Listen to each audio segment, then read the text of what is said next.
Welcome to the news of the week.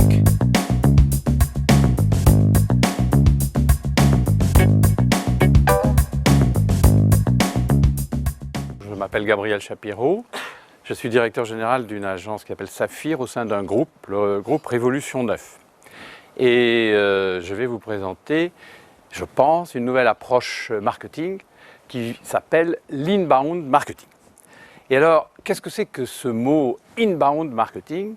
Eh bien, nous allons le voir dans quelques instants. Mais d'abord, je voudrais, comme l'a dit mes chers collègues, nous assistons en ce moment à une révolution. Alors, cette révolution, vous allez voir, elle a effectivement une base. Il y a eu la Révolution française, bon, que vous connaissez. Il y a eu la Révolution russe. Vous voyez, je prends des exemples légers. Et il y a une révolution en marketing qui s'appelle l'inbound marketing. Et pour ceux qui également voudraient que je puisse m'enrichir malgré les nouvelles lois Macron, eh bien, je vous inviterai à acheter mon livre. Vous retrouverez tout ce que je raconte dans ce bouquin qui est paru il y a 15 jours. Et donc, l'inbound marketing, comme je l'ai écrit, un nouvel état d'esprit. Alors, il y a une chose que je voudrais dire et sur laquelle je voudrais insister. Nous sommes tous les enfants de Kotler, vous savez, le fameux gourou du marketing, qui a écrit évidemment le marketing management. Eh bien, je voudrais vous dire que l'ère Kotler est morte, pour une raison profonde. Vous avez tous, je le pense, à quelque niveau que ce soit, été habitués pour lancer des produits, pour créer une nouvelle dynamique dans votre entreprise, à faire ce que l'on appelle prosaïquement des analyses de besoins. Eh oui, on veut savoir ce dont a besoin le client potentiel ou le client tout court. Alors, analyse de besoins, analyse de marché. Quelle est la conséquence de toutes ces analyses de besoins et de marché? De gens qui n'ont pas la capacité en général de se projeter dans l'avenir. Ils vous racontent ce qu'ils ont vu, ce qu'ils aiment, ils racontent ce que font les concurrents, et in fine, quel est votre résultat? Vous faites de très belles analyses de besoins, vous dépensez des sommes énormes pour arriver à faire exactement ce que font les concurrents. Parce que les concurrents vous ont quelquefois précédé, et ils ont également fait des analyses de besoins.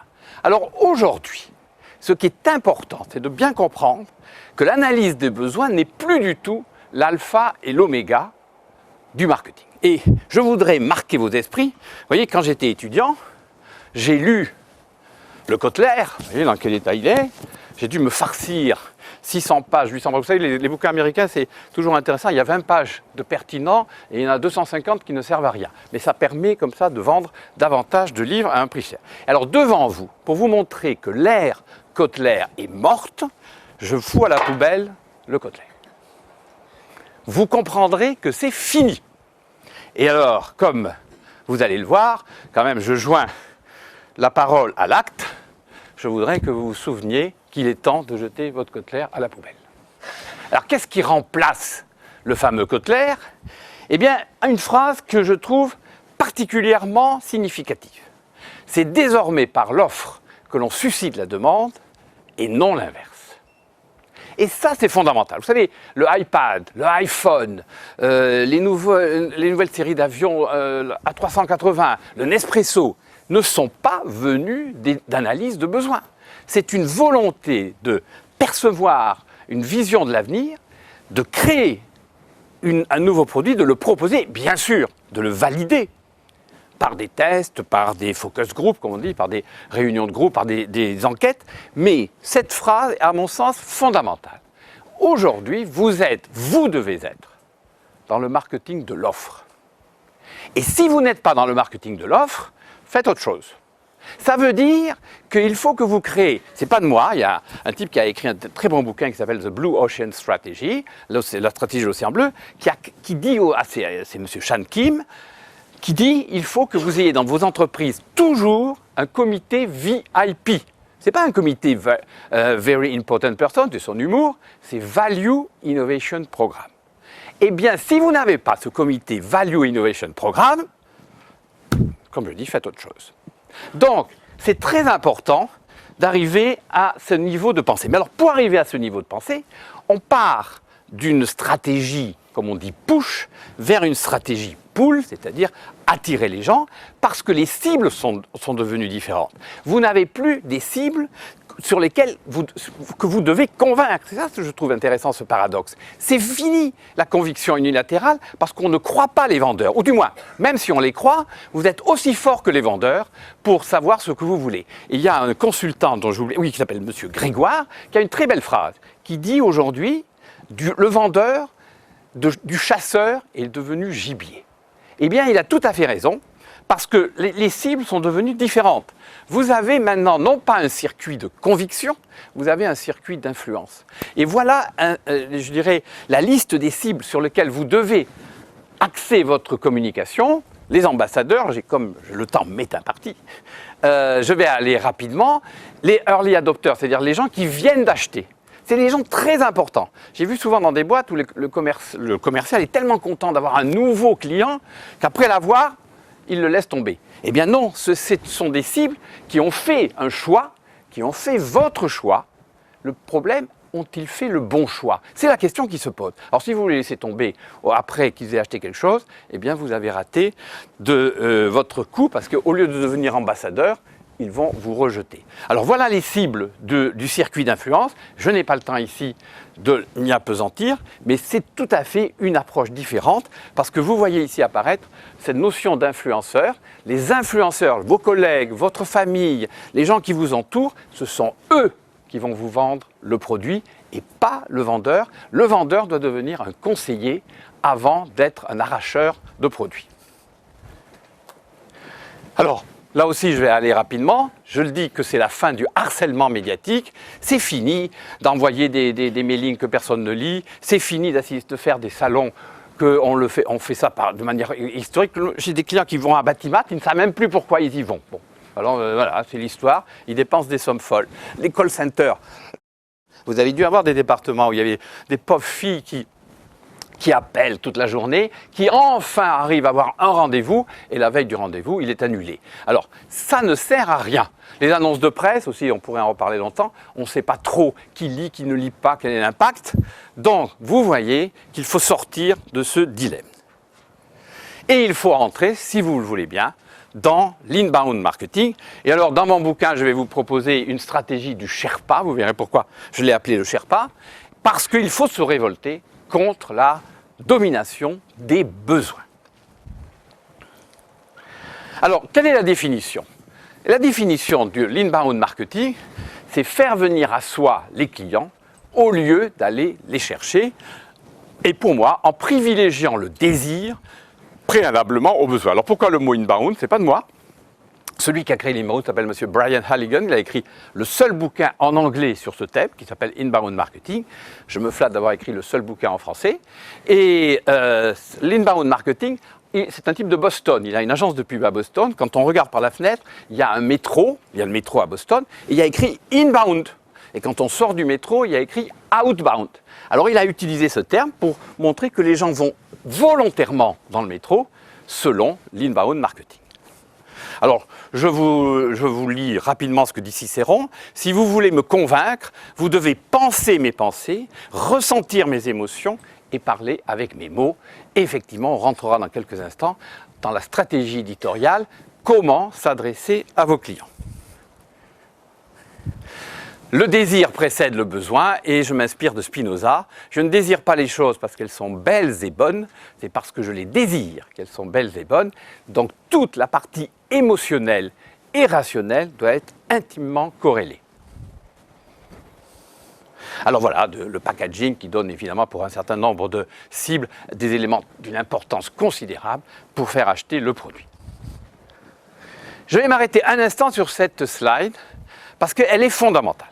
Si vous entrez en inbound marketing, vous ne pouvez réussir qu'à condition d'adopter 4 cultures. Culture de l'innovation, culture de l'obsession client, et je dois dire que ce n'est même pas de moi ce mot, c'est de la société Oracle qui a créé une charte de comportement de tout son personnel et ils l'ont appelée Customer Obsessed Marketing. Et tous les documents, tous les dossiers, tous les films, tous les entretiens partent par une connaissance intime du client qui aujourd'hui si vous entrez dans cette approche du cible, qu'on appelle les personas, c'est un terme que les Américains ont inventé, mais qui veut bien dire ce que ça veut dire. Quand on étudie une cible, on étudie le comportement affectif, rationnel et irrationnel. Et encore mieux, ça c'est une autre société qui l'a mis en œuvre et que je trouve pertinent. Aujourd'hui, vu la place du digital, vous devez, dans chacune des boîtes, à mon sens, étudier ce qu'on appelle le Customer Digital Journey. Et je trouve que ce mot est très intéressant. C'est le voyage digital du client. Ce n'est pas la peine de lui demander mais pourquoi vous achetez, quelle est la qualité, quel est le défaut. Essayez de savoir quel est le voyage digital du client, comment il tire son information. Et si vous analysez très bien pour chacune des cibles, comment il s'associe, comment il tire son information de toutes les informations et quels sont les sites, les forums, les portails, les prioritaires, vous aurez déjà une bonne démarche pour que votre commercial réussisse. Troisièmement, culture de la différence. Oui, si vous n'êtes pas différent, vous n'arriverez pas à réussir. La différence est l'élément clé de votre démarche. Or, la différence, point de salut. Et puis, permettez-moi, c'est mon style, c'est ma vision, soyez impertinent. Arrêtez d'être chiant. C'est-à-dire les argumentaires, où il y a l'introduction, et puis un certain nombre de points, et où on répète la qualité, et puis les valeurs, ces fameuses valeurs qui sont l'intégrité, le bien-être, l'honnêteté. Comment vous voulez ? Je trouve que c'est comme si on disait dans une voiture, écoutez, achetez ma voiture, il y a un volant. Je trouve que ces valeurs qui sont d'une bêtise, je le dis, noires et qui satisfont des comités exécutifs, c'est assez... Alors par contre, si... Dans votre manière de parler, manière de se présenter, manière d'écrire, vous associez avec intelligence l'impertinence à votre argumentaire, vous verrez que les gens vont s'en souvenir. Alors, stratégie de positionnement, passer de l'indifférence à la différence. Je vais vous proposer une manière d'approcher les cibles. Cette manière, elle est... Justement, c'est ce qu'on appelle les personas. Vous voyez que pour un de nos prospects, qui s'appelle Nouvelle Frontière, au lieu de dire il faut toucher les gens de tel ou tel revenu, de tel ou tel montant, de tel ou tel, je dirais, moyen financier, il faut analyser d'une manière approfondie la vie quotidienne de votre cible. Et vous voyez là, sa bio, son comportement social, les voyages, ses centres d'intérêt, où elle trouve son comportement média. Voilà des séries d'exigences, d'analyse de votre cible qui changent la donne. Deux méthodes pour trouver la différence. Il y a une méthode, le mapping de positionnement, et la méthode, le canevas stratégique. Je n'ai pas le temps de vous l'exposer, ça me permet comme ça de vous dire que dans mon livre, il y a tous les détails. Mais je vous propose surtout de vous focaliser sur le mapping de positionnement, car c'est moi qui l'ai imaginé. Donc c'est mieux que Shankin, mais qui est très bien. Shankin a fait un très bon boulot, et si vous lisez son bouquin Blue Ocean Strategy, le canevas stratégique est aussi une méthode très très bien. Alors la solution, c'est de réunir les deux, et puis de voir quelle est celle qui vous convient le mieux. Parce que le positionnement, en termes marketing, ce n'est pas l'image. Le positionnement, c'est ce qui vous différencie de vos autres confrères, parce qu'il apporte au corps de l'entreprise la logique du cerveau et l'émotion du cœur. Vous ne pouvez plus vous en passer. Hein, la raison, heureusement ou malheureusement, appartient à Descartes, mais n'appartient pas au marketing. Alors, je vous donne un exemple dont je me félicite. Nous avons comme client l'Institut hospitalier franco-britannique, et cet institut m'avait demandé de trouver le positionnement. Et ils m'ont dit, j'ai dit, mais quelle est votre différence? Alors, c'est toujours un peu amusant. Ils m'ont dit, mais notre différence, c'est que nous soignons très bien les gens. Je dis, je l'espère. Donc, on a essayé de trouver, par rapport d'ailleurs l'hôpital Foch, que peut-être vous connaissez, qui se trouve à Suresnes, a justement comme slogan, je trouve assez amusant, ils disent « Hôpital Foch, notre vocation, vous soigner ». Eh bien heureusement. J'ai dit « On va trouver autre chose ». Et on a fait, grâce au mapping de positionnement et au canevas stratégique, on est arrivé à mettre en avant la philosophie du CARE, c'est-à-dire le CARE, c'est l'attention singulière portée aux autres. Et donc, en jouant la philosophie du care, on a même changé le comportement de tout le personnel puisqu'on s'est approprié la notion du bien-être. Donc, le patient qui arrive doit non seulement être bien soigné, mais par exemple, on a proposé qu'il y ait un réseau social interne dans cet hôpital pour que si un malade joue au bridge, eh bien, peut trouver un autre patient qui y joue aussi. C'est-à-dire de créer une dimension nouvelle. Alors, voilà la signature que nous avions trouvée pour cet hôpital. Au-delà du soin, vous comprendre. Et ce n'est pas simplement notre vocation, vous soigner. Donc c'est obligatoire que vous ayez une réflexion sur le positionnement. Si vous ne l'avez pas, vous ne pouvez pas être cohérent dans votre démarche. Il faut que vous passiez le temps nécessaire à trouver ce positionnement différenciateur. Alors, voilà la stratégie du Sherpa. Je suis obligé d'aller assez vite. Eh bien, je vous propose 6 étapes qui vont de la séduction à la fidélisation. Vous pouvez tout ça, évidemment, retrouver dans le bouquin. Et puis, vous verrez qu'à chacune des étapes, comme on va le voir, il y a un certain nombre d'outils, un certain nombre de médias et essentiellement du digital. Alors, première action, attirer, stratégie éditoriale. Vous voyez, ce sont tous les éléments que vous pourriez utiliser. À vous de les rendre cohérents avec, bien sûr, le community management, le site, le blog. J'estime que toute entreprise, en B2B comme en B2C, doit avoir un blog à l'intérieur de son site ou à l'extérieur, parce que le site, c'est, je dirais, la transmission de l'image vitrine de la société. Le blog, c'est la transmission de l'image émotionnelle. Alors, je vous donne un exemple de site, voilà, dans le domaine maritime. Un exemple de blog, et ce qui est très intéressant, c'est que dans un blog, si vous arrivez à faire contribuer des consultants, des clients, des fournisseurs, c'est très bien. Alors, comment peut-on faire contribuer? Les gens, ils ne veulent pas écrire, hein, ils ont la flemme. Mais vous y arrivez si vous valorisez leur ego. Dans ce cas-là, dans cette société qui est une société d'études en informatique, eh bien, tous les 2 mois, il y a un jury qui élit le meilleur article. Et celui qui est élu le meilleur article, il a un diplôme, il a un cadeau. Donc, évidemment, aujourd'hui, il y a beaucoup d'articles. Séduire. Ah, ça, c'est toujours le rêve de tout le monde. Hein. On passe sa vie à séduire, à être séduit ou à ne pas séduire. Donc, c'est vraiment, je dirais, un axe fondamental. Alors, je n'ai pas le temps aujourd'hui de m'y attarder. C'est l'utilisation du storytelling. Je vais simplement vous dire ce que c'est que le storytelling. Le storytelling, c'est d'écrire d'une manière différente et d'une manière impertinente en privilégiant le jeu.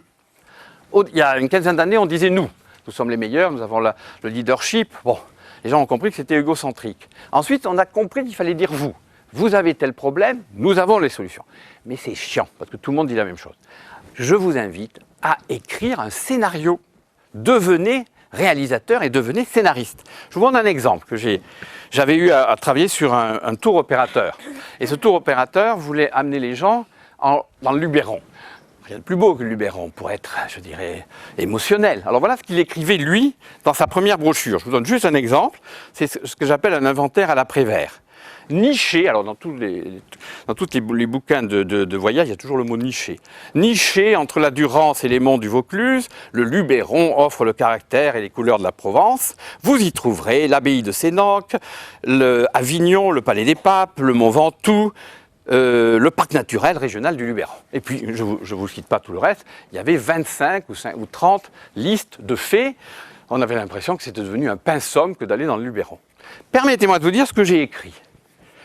Ivre de couleurs, de senteurs, d'art, je ressens de toute mon âme le Luberon. Je déguste sa beauté, je respire ses marchés provençaux, je célèbre ses peintres, j'écoute ses fontaines. Le Luberon, une indicible sensation du bonheur de vivre. C'est mieux, non? Bon, voilà, donc il faut revoir toute votre démarche de mettre en avant vos arguments. Alors, les 4 valeurs du désir qui sous-tendent la séduction, bon, c'est un parti pris que je vous invite d'ailleurs à adopter dans votre vie privée comme dans votre vie professionnelle, vous verrez le résultat. Pratiquer l'humour, créer l'intrigue, provoquer l'inattendu et susciter la séduction. Alors ceux ou celles qui font des événements ou qui veulent créer des événements ou qui veulent justement que les gens viennent à eux, ayez l'idée de pratiquer ces 4 valeurs. Voilà des exemples de campagne. Vous voyez que pour promouvoir le prix d'Amérique, il n'y a pas un cheval. Voilà encore, je vous suggère dans des blogs de mettre une rubrique qui s'appelle « Étonnez-moi ». Les gens, bon, ils vont y aller parce qu'ils veulent savoir de quoi il s'agit. Les gens, ce sont des enfants qui veulent être attirés par quelque chose qui les étonne. Et donc, n'ayez pas peur de mettre une rubrique « Étonnez-moi ». Aujourd'hui, arrêtez peut-être de faire des news magazines papier. Bon, arrêtez, bon, vous pouvez continuer. Mais voilà aujourd'hui une possibilité de faire des webzines, c'est-à-dire du magazine qui, avec des techniques modernes, sont à même de plaire aux gens sous des magazines sur Internet. Alors, on arrive à convertir, on a attiré, on a séduit. Ah, il faut bien que les gens se disent, je vais peut-être acheter. Alors, il y a des stratégies de conversion, stratégies d'appât, parce que Seth Godin, qui est lui mon gourou, qui a écrit The Permission Marketing, parle de Bates Policy, c'est-à-dire la politique d'appât. Il faut attirer les gens. Mais alors là, dans une vision beaucoup plus rationnelle. Alors, pour attirer les gens, je vous montre un seul exemple. C'est, par exemple, pour promouvoir, j'avais à promouvoir ce livre sur Tel Aviv avec de très très belles photos. Eh bien, c'est ce qu'on appelle la génération de leads. Je n'ai pas le temps de m'y attarder, mais il y a 4 actions que vous auriez à mettre en œuvre pour que les gens remplissent ici le formulaire et vous permettre effectivement d'avoir des bases de données beaucoup plus amples. Et pour promouvoir par exemple ce livre, il y a par exemple un premier mailing qui leur dit vous pouvez gagner des livres. Si pour les gagner, il faut mettre votre nom, mais il faut savoir une chose, que si vous faites une politique d'appât, il faut qu'ils gagnent quelque chose immédiatement. Les politiques d'appât, on dit vous pourrez gagner, tirage au sort, plus personne n'y va. Mais s'ils peuvent immédiatement déjà gagner quelque chose, ils vont peut-être laisser votre nom. Et quoi ? Et qu'est-ce qu'ils gagnaient ici? C'était des photos, des très belles photos de Tel Aviv. Alors, nous arrivons à cette notion de permission. Toutes les stratégies d'inbound marketing doivent être fondées sur la permission. Vous ne devez pas harceler, vous devez demander l'accord des gens. Et alors, il y a un certain nombre d'outils que vous avez là. Évangélisation, le CRM, on y reviendra, parce qu'ici vous avez un expert, mais c'est vrai que le CRM est un outil qui permet, avec l'accord du prospect, de le suivre d'une manière, je dirais, sympathique. Alors, les webinars. Alors, on me dit souvent, mais on se lasse des webinars. Comme je l'ai écrit dans mon livre, il y a quand même une phrase, on se lasse toujours des mauvaises choses, on ne se lasse jamais des bonnes choses. Donc, répétez, mais quand vous faites un webinar, ce n'est pas pour dire ce que les autres ont dit, il faut que vous trouviez quelque chose d'innovant. Moi, j'avais fait 2-3 webinars, j'avoue que ce webinar m'a énormément rapporté de prospects parce que c'était nouveau. Il faut que vous ayez dans cette tête cette politique d'innovation. Alors, vive les événements. Dans ce que je crois, il y a 3 outils, il y a 3 médias qui vous font réussir, même à des coûts, je dirais, très acceptables. Et à mon sens, c'est le triptyque de la réussite. Le digital, les relations publiques par les événements et les relations presse. Et si vous associez ces 3, en particulier les événements, j'ai un titre que j'aime bien, que je dis « Il est venu le temps des temps forts ». Ayez, par exemple, tous les quadrimestres, 3 événements dans l'année. Vous faites du digital avant, pendant et après. Vous y associez les relations presse. Vous verrez, il va y avoir un écho et un impact. Alors, conclure, c'est bien joli de faire de la séduction, c'est bien joli de convertir, c'est bien joli de faire des appâts. Vous voyez, par exemple, dans l'impertinence d'appât, je pourrais vous montrer, nous avons comme une boîte de recouvrement de créances. C'est pas rigolo, le recouvrement de créances. Eh bien, on les transformait, les débiteurs, en autant d'animaux spécifiques. Vous voyez, reconnaissez-vous votre mauvais payeur. Alors, il y a par exemple un mauvais payeur qui dit « je vous paierai demain, je vous paierai demain, je vous paierai demain ». Eh bien, il est devenu un perroquet répéteur. Donc, si vous faites des livres blancs avec cette dimension d'impertinence bien comprise, les gens vont télécharger. Donc, ici, nous arrivons à la partie de conclusion avec les relations publiques et les relations presse, le marketing automation, on va le voir lié au CRM, et d'autres actions. Alors, juste une action qui a très très bien marché, et donc le prix a été remis d'ailleurs hier, c'est une boîte qui était un imprimeur allemand. Eh bien, on a créé ce qu'on appelle Creative Awards by Saxoprine. On récompense des graphistes, on récompense des directeurs de création, et autour de cet événement, il y a eu toute une série d'actions digitales. Mais fondamentalement, il faut bien comprendre que communiquer, c'est vendre aujourd'hui. Hein, avoir comme objectif, je vois des confrères qui ont pour objectif augmenter la notoriété, améliorer l'image, c'est bien joli tout ça. Mais il faut vendre. Alors comment vendre?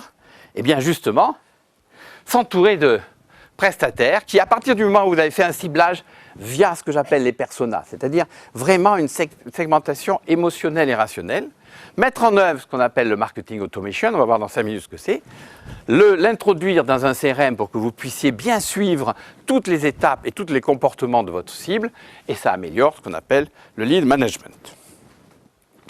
Alors voilà un exemple qui est très très bien, et moi-même je suis devenu de prospect un client. Jamspot est une boîte qui fait des réseaux sociaux communautaires. Comment suis-je devenu client? J'ai reçu, parce que je le voulais bien, un success story de cette boîte. Ensuite, vous voyez, votre demande a été prise en compte. Ensuite, ils m'ont envoyé 2 jours après, parce que j'ai téléchargé, donné mon nom, une vidéo sur aussi une action qu'ils avaient faite. Comme j'ai téléchargé la vidéo, j'étais devenu de prospect un prospect chaud, un lead comme on dit. Et donc, après ces 2 actions, ils m'ont demandé si je voulais bien recevoir un appel téléphonique d'un commercial. Voilà un système de ce qu'on appelle de marketing automation. J'étais rentré dans leur base. Progressivement, ils m'avaient envoyé des offres de livres blancs, de success stories, de bonnes pratiques. Y ayant répondu, j'ai été contacté à ma volonté par un commercial. Voilà. Alors ensuite, toutes ces informations vont entrer dans un CRM.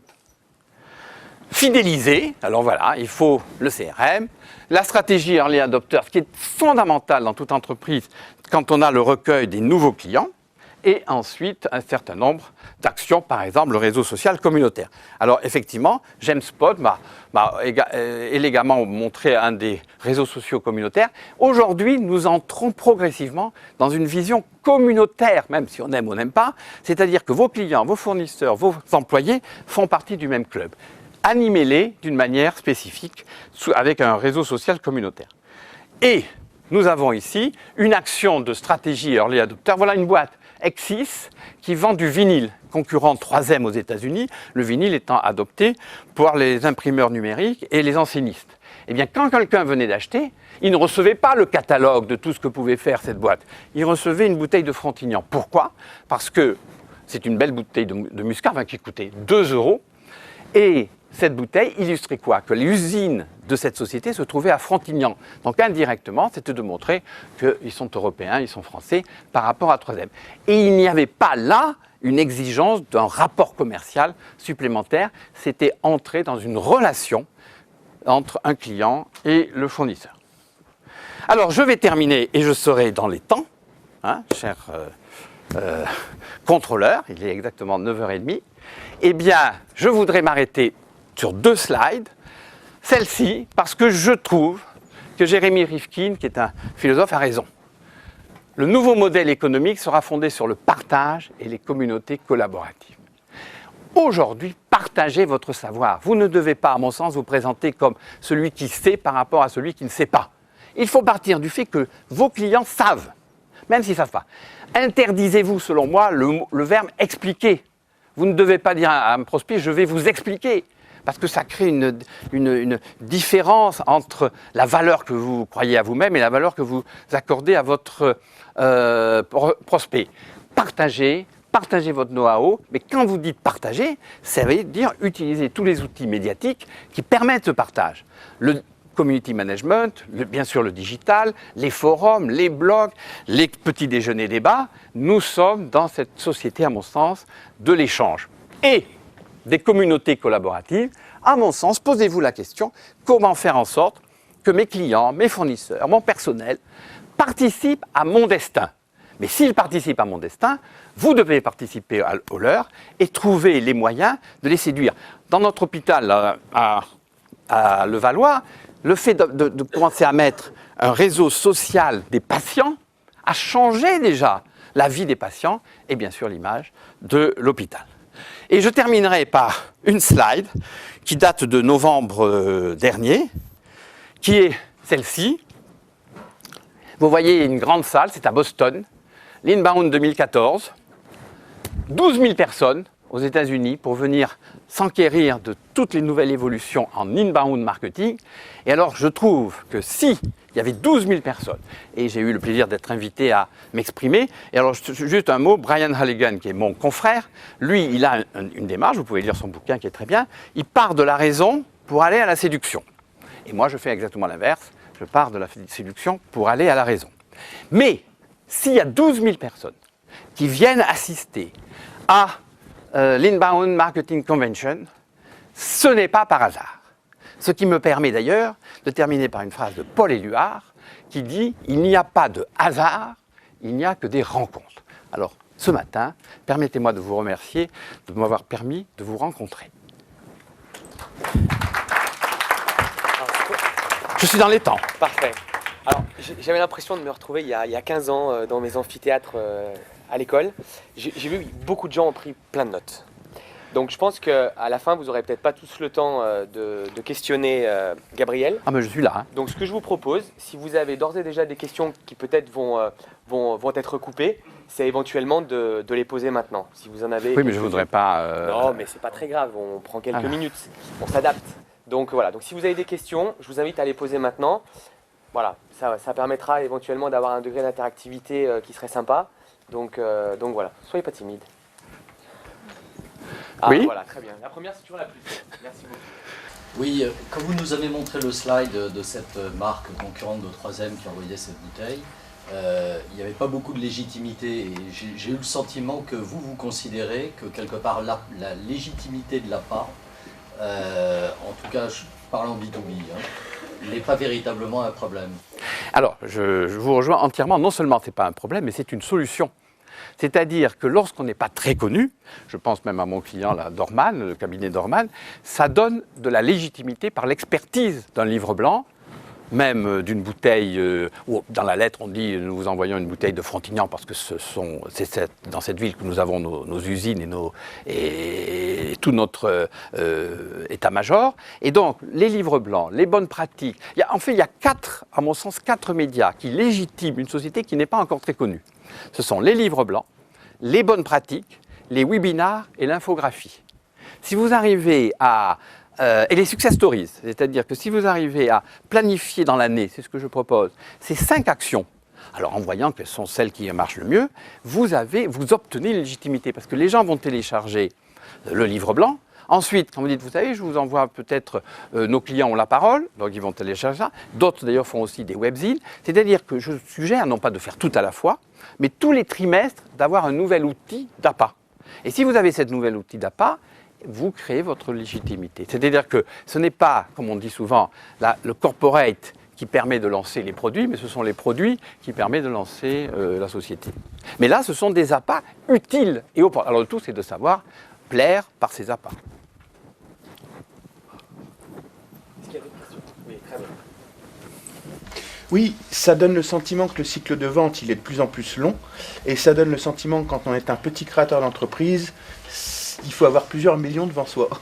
Alors, il y a plusieurs réponses à vous donner. Je vais vous en donner 2. La première, j'allais dire, dans mon livre, il y a un chapitre qui concerne les start-up, les petites sociétés.